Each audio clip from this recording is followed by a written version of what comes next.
Hello guys, this is Lily and welcome to my YouTube channel. In this video, I'm going to discuss with you a treatment plan in massage therapy for the condition thoracic outlet syndrome. This video is a massage therapy study guide for students in massage therapy program.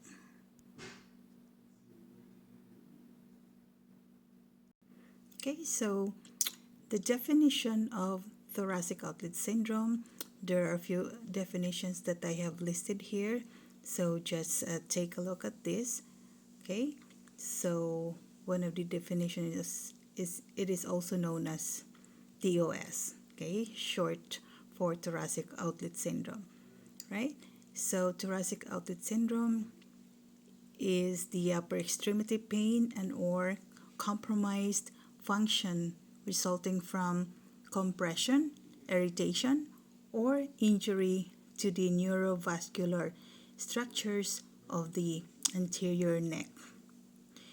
Neurovascular involves nerves and the vessels, the blood vessels. Okay, so it is a condition that involves the compression of the brachial plexus and its accompanying artery between the anterior and middle ischial muscles. The anterior ischial syndrome, or between the coracoid process and the pectoralis minor muscle, which is the pectoralis minor syndrome, or between the clavicle and the first rib, which is the costoclavicular syndrome. Okay, the prognosis for all forms of thoracic outlet syndrome is good. Neurogenic thoracic outlet syndrome merely progresses, but it does take a longer to resolve. Venous and arterial thoracic outlet syndrome usually resolve relatively quick and with appropriate treatment. If thoracic outlet syndrome is left untreated, however, permanent nerve damage and, in rare cases, loss of limb use can occur. Okay, so onset usually between ages 20 and 50 years old. Okay, prevalence 3 times more common in women. Here you go, guys. So this is the definition of thoracic outlet syndrome. Now we'll proceed to the causes of thoracic outlet syndrome. So if you can see here, I have listed the causes of thoracic outlet syndrome. So just take a look at this. Okay.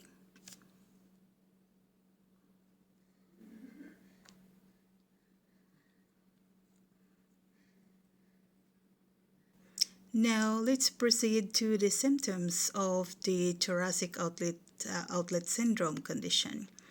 So it says here symptoms can be unilateral, meaning on one side only, or bilateral, meaning on 2 sides. Okay, so there's the neurogenic thoracic outlet syndrome symptoms, which is pain, and usually along the middle upper arm, the forearm, the 4th and 5th fingers. Okay, so there's another one. The venous and arterial thoracic outlet syndrome symptoms are very similar. So the affected arm, cyanosis is specific to venous thoracic outlet syndrome. The absence of a pulse in the affected arm is specific to arterial thoracic outlet syndrome. Venous and arterial thoracic syndrome symptoms are swelling, the hand and or finger, paresthesia, the arm and or hand pain, pallor, or paresthesia. Okay, so these are the symptoms. of the thoracic outlet syndrome condition. Okay, just take a look at this. Now we move on to the part 2, the subjective component of the treatment plan. Okay, so in this, with the subjective component, we have our health history questions. So as a therapist, here are the questions that you should be asking your client when you are treating a client with possible thoracic outlet syndrome. So take a look at these questions. So one example question is this question: is there a history of a systemic disorder such as diabetes, rheumatoid arthritis, or hypothyroidism? So this is one question that you should ask your client. Another question is the client pregnant? Yeah, should ask this question as well. And does the client have any respiratory conditions such as bronchitis or asthma? Okay, so this is one question as well. There are other questions here, as you can see. Just take a look at it. Okay, so these are the questions that you should ask your client, include in your treatment plan. Okay, here.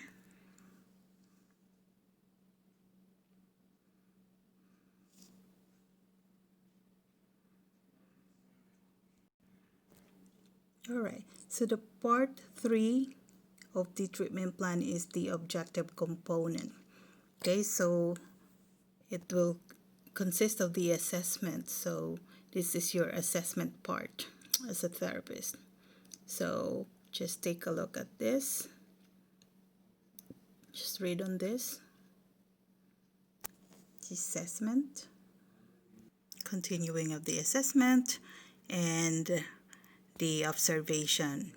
So with the observation part, you should check on the postural imbalance on the client. Okay, so here it is. Just read on this one.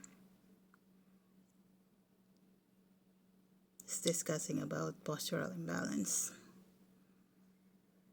So next part of the observation, you should do palpation on the client. Okay, on the muscles. Palpation. So here you go. Just take a look at this list that you should do during your palpation. Next is the testing. Okay, so you will be testing the range of motion on the various areas of the limbs of the body. So take a look at this, and you're gonna do this special test. So these are the list of special tests required to do in order for you to detect the possible thoracic outlet syndrome that the client may have during your treatment. Okay, so we have here the Edson test, the Travail's variation, the Escalene cramp, the costoclavicular and Eden's tests, the Wright's hyperabduction, the pectoralis minor length test, and the upper limb tension test. This test will help you determine for thoracic outlet syndrome of your client. Okay, so take note of this, guys. Okay, so on your treatment plan, you should consider as well the contraindications and precautions while dealing with a client with a thoracic outlet syndrome. Okay, possible thoracic outlet syndrome. So be aware of possible comorbidities, and proceed only after considering contraindications for all existing medical conditions. Okay, so there are other a list here that you should consider. Just take a look at it. Okay guys, the part 5 of the treatment plan for thoracic outlet syndrome is the treatment plan itself. Okay, so here it consists of the goals of the treatment, and these are some of the goals you should consider. Okay, so here you go, and take a look at it. So it says here, to decrease sympathetic nervous system firing, your fight and flight response, to treat compensatory structures, meaning those other structures in the body that are affected by the condition. Okay, there is to reduce fascial restrictions.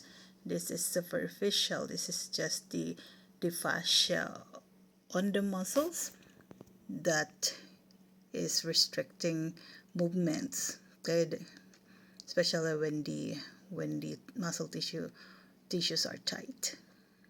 Of course, to reduce pain, hypertonicity, meaning tightness of the muscle tone, and trigger points, meaning those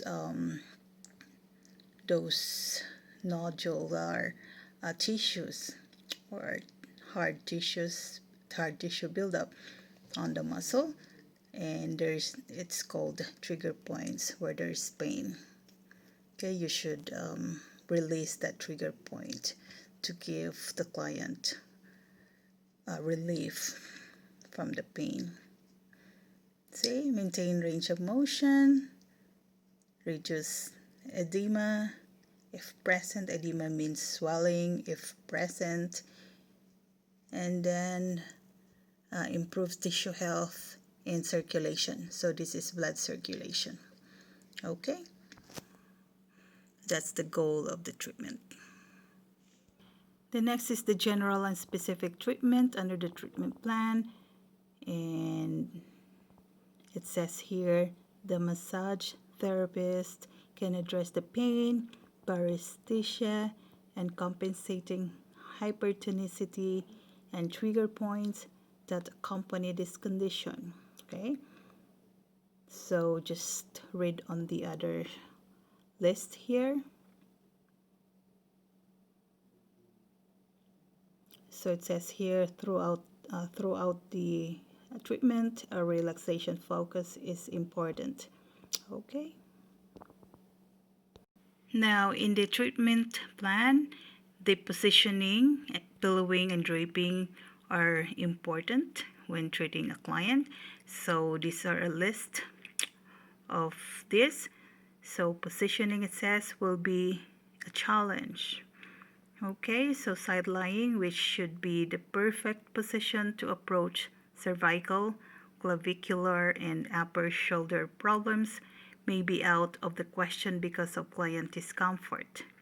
Okay, the prone position, meaning face down position, may be ruled out for the same reason. Okay, so just to continue, so working with the client comfortably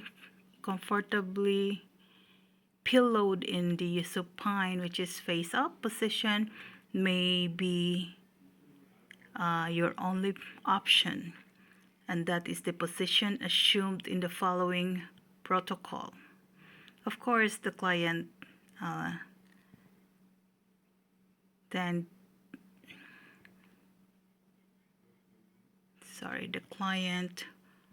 the client leads the way. It says here, sorry. Okay, so now we'll proceed to the techniques. Okay, techniques you're gonna use in the treatment plan for the thoracic outlet syndrome condition. Okay, so just read on this. So use caution during stretching techniques so you do not reproduce or exacerbate this condition. Okay, it's important.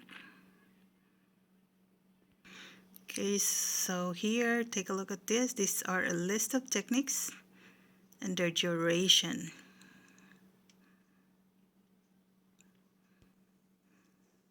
Okay, these are the list.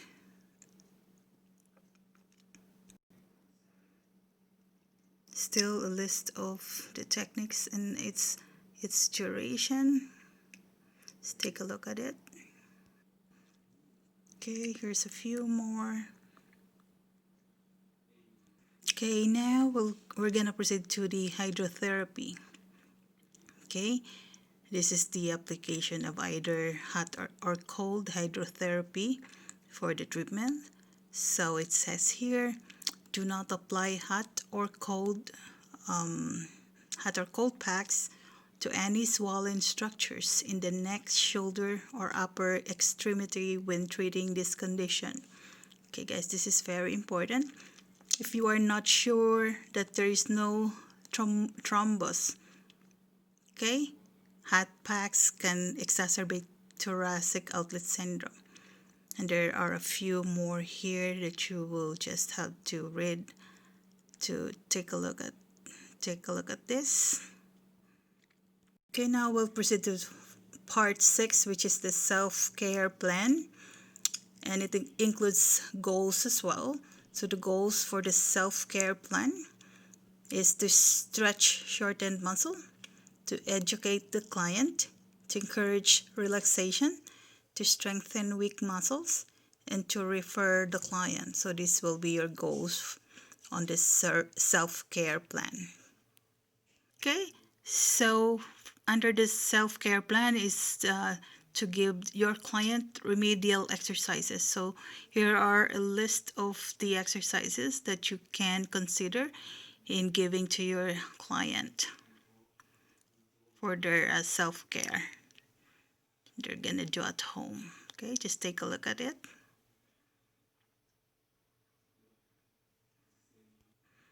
Just a few more. Let's take a look at it.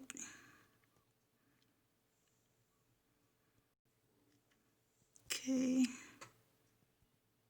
these are remedial exercises. So the treatment frequency for thoracic outlet syndrome, it says here 45 minutes to 1 hour treatment, and allow a thorough massage of the upper body with a focus on the affected shoulder. Initially, treatments are more frequent, ideally twice a week for the next 2 weeks, and then once a week for 4 weeks. Okay, this is followed by a thorough reassessment. That is the treatment frequency. Okay, so expected outcomes for the treatment: client compliance with therapy for up to 6 months. Okay, so including massage, exercises, and activity modification will relieve symptoms of thoracic outlet syndrome in the majority of people. If a systemic pathology is the cause, symptoms are only temporarily relieved. Okay, so here you go, guys. This is a treatment plan for a client with a thoracic outlet syndrome, and this is this video will help students especially in massage therapy program. This is one condition that you can take into consideration. Okay, and thank you for watching, and I'll see you again in my next video. Have a great day, guys.